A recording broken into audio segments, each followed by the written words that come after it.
नमस्कार, आप देख रहे हैं प्राइम न्यूज। मैं हूं आपके साथ प्रियंका। कांग्रेस के राज्यसभा सांसद रणदीप सुरजेवाला ने विवादित बयान दिया है। बता दें कि सुरजेवाला हरियाणा के कैथल पहुंचे थे, जहां उन्होंने कहा कि बीजेपी को वोट देने वाले और उनके समर्थक जो हैं वो राक्षस प्रवृत्ति के हैं। साथ ही उन्होंने कहा कि भाजपा और जेजेपी राक्षसों की पार्टियां हैं। जो लोग भाजपा को वोट देते हैं और उनका समर्थन करते हैं वे भी राक्षस प्रवृत्ति के हैं। महाभारत की इस भूमि पर उन्हें बीजेपी जेजेपी को श्राप देता हूं, जिसके बाद सुरजेवाला के इस बयान पर बीजेपी भड़क गई है, जिस पर सीएम मनोहर लाल ने नाराजगी जताते हुए कहा कि राक्षस प्रवृत्ति के परिवार में जन्मा व्यक्ति ही ऐसा सोच सकता है। जिसके बाद बीजेपी नेता अमित मालवीय ने सुरजेवाला के बयान का जिक्र कर कहा कि इसी मानसिक स्थिति की वजह से पार्टी और उनके नेता जनाधार खो चुके हैं और आज इसी मुद्दे पर चर्चा करेंगे।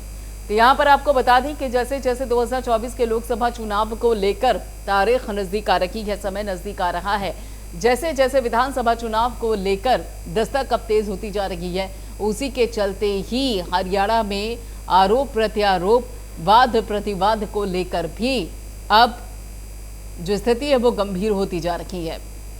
महाभारत का जिक्र हो रहा है, गीता का जिक्र हो रहा है, रामायण का जिक्र हो रहा है और इन्हीं की पंक्तियों के सहारे, इन्हीं का सहारा लेकर अब कांग्रेस भी बीजेपी पर हमलावर है। एक वो दौर था जब बीजेपी यहाँ पर विपक्ष को अगर देखा जाए तो रामायण और महाभारत के कुछ चुनिंदा शब्दों को लेकर घेरा करती थी, तो अब कांग्रेस भी इसी पैटर्न पर काम करती हुई नजर आ रही है। कांग्रेस के यहाँ पे नेता हैं रणदीप सुरजेवाला, जाने माने चेहरे हैं, कांग्रेस के बड़े चेहरे हैं। हरियाणा में इस वक्त अगर देखा जाए तो मोर्चा भी संभाला हुआ है इन्होंने, और कैथल पहुंचे थे और कैथल में जो उन्होंने कहा उसके बाद से अब विवाद गहरा गए हैं। उन्होंने कहा कि जो बीजेपी का समर्थन करते हैं, जो बीजेपी को वोट देते हैं, जो बीजेपी का साथ देते हैं, वो सभी राक्षस प्रवृत्ति के हैं।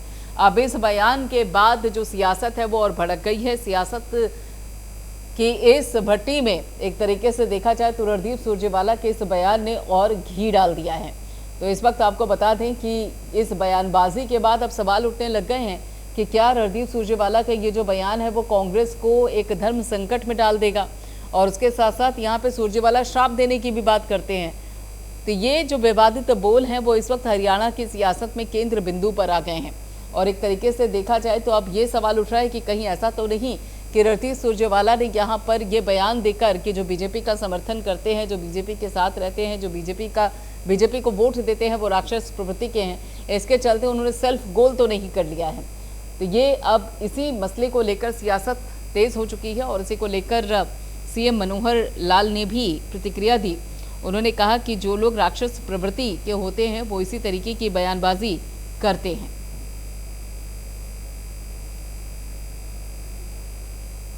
और इसी बाबत आगे की चर्चा करने के लिए, बातचीत करने के लिए यहाँ पर जो बीजेपी के प्रवक्ता है विधु जी वो हमारे साथ जुड़ चुके हैं। विधु जी, बड़ा अलग बयान यहाँ पर सामने आया है। मतलब रामायण महाभारत और गीता की चर्चा करने के लिए बीजेपी कांग्रेस को आखिरकार मंच तक ले ही आई है, लेकिन जिस तरीके से उन्होंने बयान दिया उसके चलते क्या मानकर चला जाए? प्रियंका जी, केवल अलग तरह का नहीं, बड़ा शर्मनाक किस्म का बयान। ये ऐसा बयान है जो बौखलाहट में जब व्यक्ति हार चुका होता है, जब थक चुका होता है, हार चुका होता है, पिट चुका होता है बुरी तरह से, उसके बाद जिस प्रकार से वो बयान देता है लगभग उस प्रकार का बयान है।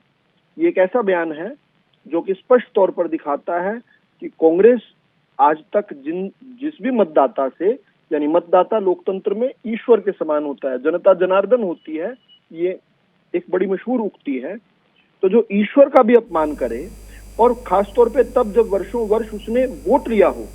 भारतीय जनता पार्टी को पिछले चुनाव में, लोकसभा के चुनाव में 22,90,76,000 से अधिक वोट मिला, लेकिन हमेशा इतना वोट नहीं मिलता था। इससे पहले ये वोट कांग्रेस को भी जाया करता था। तो जिन लोगों ने अपने विवेक अनुसार कांग्रेस को नकारते हुए भाजपा को चुना, ये उन लोगों के प्रति भी जो है कांग्रेस पार्टी का अपमान है।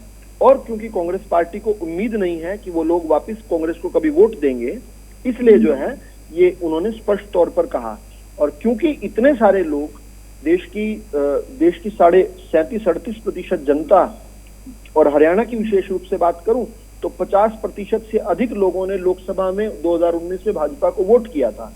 तो अगर इतने सारे लोग जो हैं जिनको ये राक्षस मान रहे हैं, इनको वोट नहीं करने वाले हैं, ऐसा ये खुद मानकर उनके बारे में अनाप शनाप बोल रहे हैं, तो निश्चित तौर पर कांग्रेस हार को माने बैठी है। और ये केवल और केवल जो है हार के बाद एक बौखलाहट का जो है उन्होंने मुजाहरा दिया। बिल्कुल, यानी कि अगर देखा जाए विधु रावल जी, तो खासतौर पे जिस पैटर्न पर एक सियासत होती आई है, उसी पैटर्न पर अब कांग्रेस भी चलती हुई नजर आ रही है। और उसके साथ साथ यहाँ पर अगर देखा जाए तो विपक्ष का कहना ये भी है कि कई मुद्दों को लेकर जिस तरीके से जो सीएम है वो जनता दर्शन करते हैं, लोगों के बीच में जाते हैं, लोगों की समस्याएं सुनते हैं, तो उस बाबत में उन्होंने सवाल खड़े कर दिए थे कि देखिए अभी तक सत्ता में रहे और उसके बाद अब याद आ रही है जब अगली साल विधानसभा और लोकसभा चुनाव दोनों है। देखिए, किसी भी बात को इस घृणित बयान के साथ जोड़ना, मुझे लगता है कहीं ना कहीं इस बयान को डाइल्यूट करना है। इसकी उन्मुक्त कंठ से इसकी निंदा होनी चाहिए। इसमें किसी भी प्रकार की बात को परिप्रेक्ष्य में जोड़ने की आवश्यकता नहीं है। This is a very unfortunate statement by a very unfortunate leader of a very unfortunate party. There are absolutely no two ways about it, full stop. इसके आगे और इसके पीछे का कोई अर्थ ही नहीं रह जाता। देश के अंदर इस प्रकार से कभी भी नहीं रहा कि जनता का अपमान किया जाए। भारतीय जनता पार्टी दशकों तक जो है इस देश में विपक्ष में रही, लेकिन क्या कभी भारतीय जनता पार्टी ने जनता के सम्मान में थोड़ी सी भी कमी की हो? क्या जनता को की पूजा करने में या जनता के प्रति कभी अविश्वास रखा हो या जनता के प्रति कभी विश्वास की कमी आई हो? कभी भी ऐसा नहीं हुआ। लेकिन क्योंकि ये लोग जो गांधी खानदान के चमचागिरी करते रहे हैं, इनके लिए केवल और केवल ये लगता था कि जैसे अंग्रेज समझते थे कि उनका जन्मसिद्ध अधिकार भारतीयों पर है, भारत पर राज करना है, लगभग उसी प्रकार से ये लोग भी सोचते थे कि अंग्रेजों ने क्योंकि ये अधिकार इनको दे दिया था, अब ये चुनाव दर चुनाव जो है जनता को भ्रमक स्थिति पैदा करके भ्रम में रखकर चुनाव जीतते रहेंगे और इनका जन्मसिद्ध अधिकार बन गया है। लोकतंत्र इनके लिए दिखावा था, लेकिन इनके पैरों के नीचे जमीन तब निकली जब 2014 के बाद से जनता ने इनको पूरी तरीके से नकार दिया। अब अपनी बौखलाहट में ये इस प्रकार की बात कर रहे हैं। ठीक है विधु रावल जी, यहाँ पे रोकूंगी आपको। राय सिंह जी भी हमारे साथ जुड़ गए जो कांग्रेस के नेता हैं, उनकी भी एक बार राय ले लेते हैं। राय सिंह जी, ये जो बयान रहा रणदीप सुरजेवाला का, ये तो ऐसा लग रहा है जैसे गुस्सा है पिछली हार का, जो जनता पे ही वो अपना गुस्सा निकाल रहे हैं। ये तो सेल्फ गोल जैसा बयान लग रहा है। बिल्कुल राय सिंह जी। प्रियंका जी, देखिए जिस प्रकार रणदीप सुरजेवाला जी के बयान को लेकर भाजपा के प्रमुख और नेता आज उतावले और उत्तेजित हो रहे हैं, इन्हें शर्म आनी चाहिए इससे पहले कि किस प्रकार देश के प्रधानमंत्री ने लगभग 2.25 घंटे सदन में बोला और केवल 2 मिनट के लिए देश की मणिपुर जैसे बहुमूल्य राज्य की महिलाओं के लिए अपमान। अरे वो सदन में हंसते रहे, ये देखते रहे, पीठ थपथपाते रहे। और किस प्रकार से देश के प्रधानमंत्री ने किस प्रकार कलावती को लेकर झूठ बोला। एक मिनट आप, ठीक है हरियाणा के मुख्यमंत्री की बात सुनिए आप। हाँ। हरियाणा के मुख्यमंत्री ने किस प्रकार ब्राह्मणों को लेकर कहा कि गला काट दूंगा, व्यापारियों को कहा कि दोगले हैं, कहा कि ये रिश्वतखोर है। तो क्या बीजेपी को फॉलो करेंगे आप? बीजेपी को फॉलो करेंगे क्या? जो बीजेपी कहेगी वही करेंगे क्या? किसी प्रकार की इज्जत करना नहीं जानते, बात करते नहीं। अभी 1 मिनट रुकिए, पहले मैं अपना सवाल एक बार फिर से क्लियर कर दूं। रुक जाइए राय सिंह जी, नहीं 1 मिनट रुकिए राय सिंह जी, पहले मेरा एक बार सवाल सुन लीजिए। देखिए, बीजेपी कांग्रेस को कहती है, कांग्रेस बीजेपी को कहे, बात समझ में आती है, सियासी दांवपेच है, सब समझ में आता है। बिल्कुल ये आरोप प्रत्यारोप का दौर कोई आज का नहीं है, हर विधानसभा चुनाव और लोकसभा चुनाव में देखने को मिलता है। मेरा सवाल ये है कि जो रणदीप सुरजेवाला ने कहा कि जो बीजेपी को वोट देते हैं वो राक्षस प्रवृत्ति के हैं, मतलब समझ रहे हैं इसका? देखिए, रणदीप सिंह सुरजेवाला जी का बयान आपने भी पढ़ा है, देखा है, सुना है, और हमने भी देखा है। रणदीप सुरजेवाला जी की जो बात का संबोधन शुरू हुआ था वो कहाँ से हुआ था कि भाजपा के दुष्ट लोग हैं। हम आज भी कहते हैं, हम कहते हैं कि भाजपा के कार्यकर्ता किसी भी प्रकार से देश के नहीं, उन्होंने कार्यकर्ताओं की, देखिए वोट देने वाली तो जनता है ना राय सिंह जी, वोट देने वाली तो जनता है ना। अगर कोई सत्ता, किसी सियासी दल को कोई सत्ता में लाता है तो वो तो जनता लाती है ना।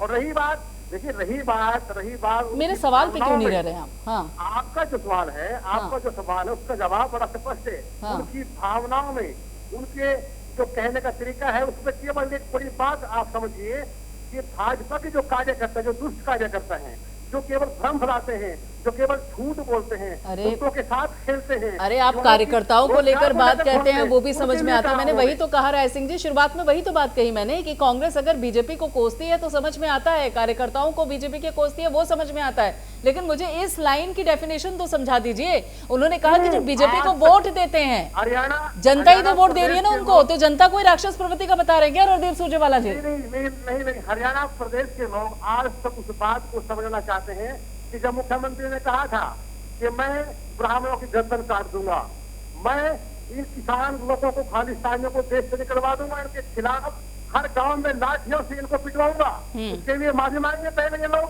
इन्होंने कहा था कि किसान और मजदूर देश के दुश्मन हैं, इन्होंने किसानों को दुश्मन कहा, व्यापारी को इन्होंने कमीशन खोर कहा, मुख्यमंत्री ने खुद कहा कि ये चोरी करते हैं। अरे पहले प्रधानमंत्री जी और प्रदेश के मुख्यमंत्री से बयान पर माफी मंगवाइए इन लोगों से। ये वो दुष्ट लोग हैं, भाजपा के कार्यकर्ता हैं जो झूठी अफवाहें फैलाते हैं। ठीक है, विदु रावल जी जवाब दीजिए पहले राय सिंह का कि यहाँ पर अगर देखा जाए तो बयानबाजी के मामले में बीजेपी भी दूध की धूली नहीं है। देखिए, ये वटअबाउटरी में मैं नहीं पढ़ना चाहता। जो कुछ भी उन्होंने कहा ऐसा कभी भी मुख्यमंत्री जी ने नहीं कहा, ब्राह्मणों को लेकर या किसी और समाज को लेकर कभी भी नहीं कहा। ये किस प्रकार बीच में मत बोलिए राय सिंह जब अब आपने आरोप लगाया तो जवाब भी तो ले लीजिए ना, फिर आती हूँ मैं भी आपके पास अगले राउंड में। जी विदु रावल जी बात पूरी कीजिए। अगर राय सिंह जी इस डिबेट की अवधि के अंदर उन्होंने जो बात, एक बार स्लिप ऑफ टंग हो सकता है, लेकिन 2 बार शरारत होती है, तीसरी बार बदमाशी होती है। बार बार उन्होंने ये बात कहा ब्राह्मणों का सिर काट दूंगा, ऐसा कोई भी बयान, एक भी बयान जिनमें ये चारों शब्द हों, वो एक साथ अगर आपकी डिबेट में दिखा दे तो मैं आज आपकी डिबेट में खड़ा होकर कहता हूं कि मैं उस डिबेट ऐसे किसी भी बयान की मैं निंदा करूंगा। ठीक है राय सिंह जी, लेकिन ऐसा नहीं कर पाएंगे वो। नहीं, मुझे पता है। एक बार उनसे पूछ तो ले कि ऐसा कर पाएंगे नहीं कर पाएंगे। अब वो बयान दे रहे तो एक बार उनसे पूछ भी लेते हैं कि वैसा कर पाएंगे नहीं कर पाएंगे। राय सिंह जी हो पाएगा क्या जो यहाँ पे विदु रावल जी कह रहे हैं? देखिए प्रियंका जी देखिए, विदु रावल ये इधर उधर की बात करेंगे, अब केवल इधर उधर की बात करेंगे। पहले मिनट से इधर उधर की बात नहीं। अरे सुनिए विदु जी, अभी भी पहले मणिपुर की बात पर पहुंच गए, फिर संसद में पहुंच गए। मतलब विषय को भटकाना। आप प्रियंका जी का जवाब, सवाल का सीधा जवाब। ठीक है रावल जी 1 मिनट रुकेगा। हाँ राय सिंह जी नहीं, जो अभी यहाँ पे रावल जी कह रहे हैं कि जो आपने चारों बयान बोले हैं कि जो मुख्यमंत्री ने कहे उन्होंने क्या वो साबित कर पाएंगे आप? वो सीधा सवाल कर रहे हैं। प्रियंका जी मेरी बात सुनिए कि जिस समय मुख्यमंत्री जी पिछली विधानसभा चुनाव के दौरान दौरे पर थे, राजनीतिक रूप से कहा करते थे कि मैं किसी भी समाज के लोगों की जो बड़े चौधरी बनते हैं उनकी जो कपड़े सफेद हैं। अब फिर इधर उधर की बात कर रहे हैं। आपने 3 बार एक स्टेटमेंट दी, और उसके बाद बताएं हाँ या ना। इसमें इधर उधर की बात करने की आवश्यकता ही नहीं। हाँ या ना जब सम्मान की नहीं कर सकते या कर सकते हो, हाँ या ना। अब ये अपनी चोरी छुपाने का तरीका है, लंबी बात करना। मैं आपसे सीधा पूछ रहा हूँ, आपने कहा कि मुख्यमंत्री ने कहा ब्राह्मणों का सिर काट देंगे, क्या इसको आप पूरी डिबेट के दौरान साबित कर सकते हो? नहीं कर सकते तो माफी मांगिए, खत्म बात, हम आपको माफ भी कर देंगे। और बताइए। ठीक है तो अब आपके दर्शकों को एक मोटा मोटा जो है आइडिया हो चुका है कि राय सिंह जी अपनी पार्टी की तरह ही झूठ बोल रहे थे, क्योंकि झूठी पार्टी में है। सवाल है, 1 मिनट विदु रावल जी जरा रुकिएगा, प्लीज रुकेगा। राय सिंह जी मेरा एक सवाल है, एक बात बताइए। देखिए अब आप सदन पहुंचे थे डिबेट की शुरुआत में, जब मेरा सवाल आपसे हुआ था तो आप सीधे सदन की बात आप करके आए थे। ये ऐसा क्यों हो रहा है? मतलब ये किसी तरीके का ये फ्रस्ट्रेशन है, गुस्सा है, झल्लाहट है, निराशा है, क्या है कि अभी जो राहुल गांधी सदन में कहते हैं कि देखिए मणिपुर में जो भारत हिंदुस्तान है उसकी हत्या हो गई है, फिर उसके बाद दूसरी ऐसा क्यों हो रहा है कि बयानबाजियों को लेकर अपने ही नेता को, कार्यकर्ताओं को डिफेंड करना पड़ रहा है? कांग्रेसियों को बाद में बीजेपी पर प्रहार करेंगे, अभी तो पहले बयानबाजियों को लेकर अपने ही नेताओं को डिफेंड करना पड़ रहा है। अरे प्रियंका जी समझिए आप, हाँ कहा कि मणिपुर के अंदर जो हिंसा हुई है, जो महिलाओं के साथ अत्याचार हुआ, पूरे देश दुनिया में उसकी चर्चा हुई है, शर्मसार घटना की। क्या प्रधानमंत्री को 90 दिन के अंदर वहां पर जंगयान जला देगा? उस प्रकार उन्होंने भारत माता की एकता के, प्रेम के, स्वभाव के, जो भारत वर्ष के 70 साल के निर्माण में हमने किया, उसकी आत्मा की हत्या इन्होंने की। अब मैं भी कह रहा हूँ, तो बीजेपी तो ये भी कह रही है कि सुनने का सब्र ही नहीं था कांग्रेस में, बीच में ही उठ के चले गए। भारत माता की आत्मा के साथ राजनीति करते हैं, उसकी हत्या करके उस राजनीतिक भोजन सीखेंगे। नहीं चलिए, वो तो मुझे समझ में आ गया। मैं आपसे ये सवाल पूछ रही थी राय सिंह जी कि ऐसा क्यों हो रहा है कि सामने वाली पार्टी पर प्रहार करने से ज्यादा कांग्रेस को अपने ही नेताओं को डिफेंड करना पड़ रहा है। प्रधानमंत्री मणिपुर पर बोले तो समझ आती है। और किस प्रकार एक नेत्री जो आपकी आवाज राय सिंह जी तक नहीं पहुंच रही। किसकी, अरे शर्म, अगर आवाज पहुंच रही है तो सवाल नहीं पहुंच रहा, अगर सवाल पहुंच रहा है तो भाव नहीं पहुंच। ठीक है, सुनील जी भी हमारे साथ जुड़े हुए हैं। एक मिनट रुकिएगा आप, राय सिंह जी, विदु रावल जी दोनों रुकिएगा जरा। सुनील जी भी हमारे साथ जुड़े हुए हैं। सुनील मलिक साहब है, राजनीतिक विश्लेषक है। सुनील जी, अभी देखिए सदन में हमने देखा था कि राहुल गांधी का भी बयान आया था, जिसके चलते सत्ता पक्ष ने उनको सदन में घेर लिया था। फिर उसके बाद अब रणदीप सुरजेवाला का बयान सामने आता है, वो श्राप देने की बात करते हैं, फिर कहते हैं कि देखिए जो बीजेपी को वोट देते हैं, बीजेपी का साथ देते हैं, वो राक्षस प्रवृत्ति के। ये जो बयानबाजी है, ये कांग्रेस को कहाँ लेकर जाएगी? देखिए, इस तरह की बयानबाजी से कांग्रेस नेताओं के साथ साथ सभी नेताओं को बचना चाहिए। कोई किसी को भी वोट दे, वो जनता जनार्दन है, उनका उनकी मर्जी है। हम उनको ये थोड़ा कह सकते हैं कल को उन्होंने सुरजेवाला को उन्होंने जिताया है, हम लोग ये थोड़ा कि राजनीतिक प्रवृत्ति होगी। तो इस तरह की बयानबाजी से सभी की नेताओं को बचना चाहिए और जनता के फैसले का सम्मान करना चाहिए। ऐसा नहीं कि कांग्रेस नेता इस विवाद में बयान देते, इससे पहले बीजेपी नेता भी विवाद में बयान देते। तो सभी को इन बयानों से अवॉइड करके जनता का फैसला उसको मानना चाहिए और इस तरह के बयान से बिल्कुल भी एक तरह से तो ऐसा ही है कि बयान और जहाँ उन्होंने बयान दिया, वो कहते हैं चुनाव लड़ते हैं, तो कहीं ना कहीं ये उनके लिए काफी आगे जो चुनाव आने वाले 24 के उसमें भी काफी भारी पड़ने वाला। ऐसे ही 2019 में उन्होंने एक बयान दिया था, तब भी उनको चुनावी हार का सामना करना पड़ा था। तो कहीं ना कहीं ये अपने लिए भी मुसीबत पैदा करते हैं, पार्टी के लिए भी ये बयान पैदा करती है। तो इस पे सबको देखना चाहिए और विवादित बयान से बचना चाहिए। बिल्कुल, तो इस तरीके के बयानबाजी से बचना चाहिए। यहाँ राय सिंह जी सुन रहे हैं ना आप, यहाँ सुनील जी का साफ तौर पे कहना है कि जरा शब्दों का चयन ठीक से किया जाए ताकि फिर बाद में बैकफुट पे ना आना पड़े। अब ऐसे में तो फिर ये है कि जो कांग्रेस को वोट दे रहा है वो दूध का नहाया हुआ है, जो बीजेपी को वोट दे रहा है वो राक्षस प्रवृत्ति का, ये कहना चाह रहे हैं। और देश में जिस प्रकार के हालात पैदा किए, उसके लिए इन्हें भी चुनौती का सामना करते माफी मांगनी चाहिए। ठीक, हाँ। रणदीप सिंह सुरजेवाला जी ने राजनीतिक कौशल की जो बात कर रहे हैं, रणदीप सिंह सुरजेवाला जी ने अभी इन भाजपा के तथाकथित नेताओं को जो राष्ट्र भक्त होते हैं, तो कर्नाटक के अंदर करारी हार दिलाइए, वो वहाँ के राष्ट्रीय प्रभारी रहेंगे।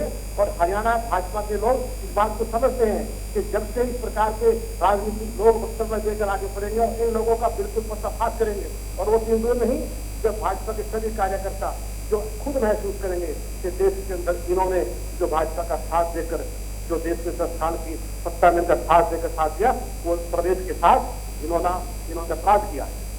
ठीक है रावल साहब, यहाँ पर अगर देखा जाए तो बयानबाजी के अलावा कांग्रेस के पास और भी चीजें हैं जनता तक पहुंचाने के लिए।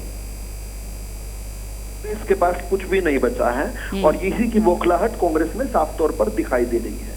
मेरे पास आंकड़ा है कि 2019 के लोकसभा चुनाव में 73,57,347 हरियाणा के मतदाताओं ने, जो कि 58.02% मतदाता होते हैं, उन्होंने भाजपा को 2019 के लोकसभा चुनाव में वोट दिया था। अगर ये 58% हरियाणा की जनता को राक्षसी कह रहे हैं तो किसी भी तरीके से ये अगला चुनाव तो नहीं जीतने वाले हैं, ये मान चुके हैं। लेकिन मेरी जो समझ है वो ये कहती है कि ये गुस्सा निकाल रहे हैं, क्योंकि इन्हें इस प्रकार का एक गुमान था कि ये सत्ता पर हमेशा के लिए रहने वाला है। ये गुमान जो है लोकतंत्र के अंदर जो जनार्दन होती है, ईश्वर होती है, जनता, उसने उतार दिया। इसी प्रकार का बयान राहुल गांधी ने भी दिया। ये कैसे बयान का खंडन करेंगे? आप गलत इनसे पूछ रहे थे सवाल, बार बार पूछ रहे थे खंडन करने का। राहुल गांधी को भी अमेठी की जनता ने हरा दिया, तो उन्होंने जाकर वायनाड में जाकर कहा कि उत्तर भारतीयों को तो राजनीति और राजनीतिक समझ ही नहीं है। उत्तर भारतीय वोटर्स की बात कही उन्होंने कि उत्तर भारतीय वोटरों को तो वोट ही नहीं करना आता, वो उनके मुद्दे ही गलत हैं। ये जाकर वायनाड में उन्होंने कहा, यानी नाच ना जाने आंगन टेढ़ा। और जैसे हम जानते हैं 2019 में केवल 8 महीने के अंदर 2 चुनाव हारे थे रणदीप सिंह सुरजेवाला।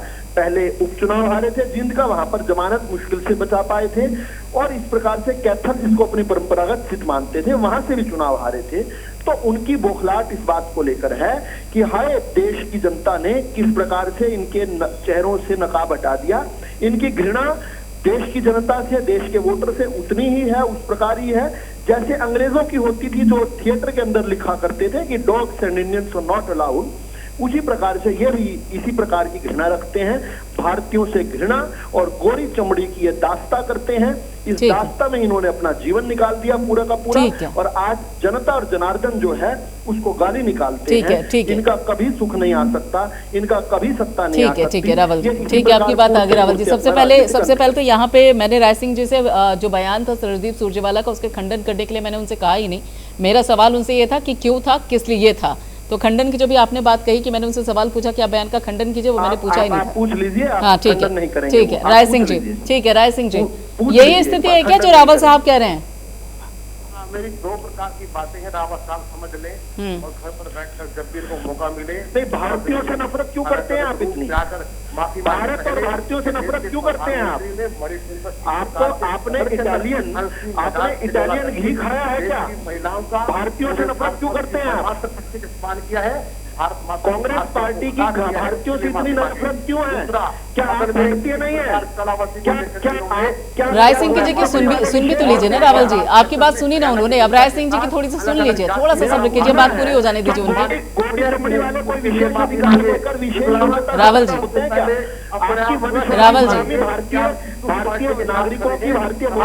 रावल जी थोड़ा रुकिएगा, एक बार राय सिंह जी की बात आ तो जाए। सवाल जब पूछा तो जवाब तो ले लें उनसे, थोड़ा सब्र कीजिए रावल साहब, प्लीज रुकिए जी। राय सिंह जी, प्रियंका जी के माध्यम से ये जानना चाहता हूँ कि आपने फिर से यहाँ पर इस डिबेट पे आकर छल करने का प्रयास किया, आपने पूरे ब्राह्मण। चलिए ठीक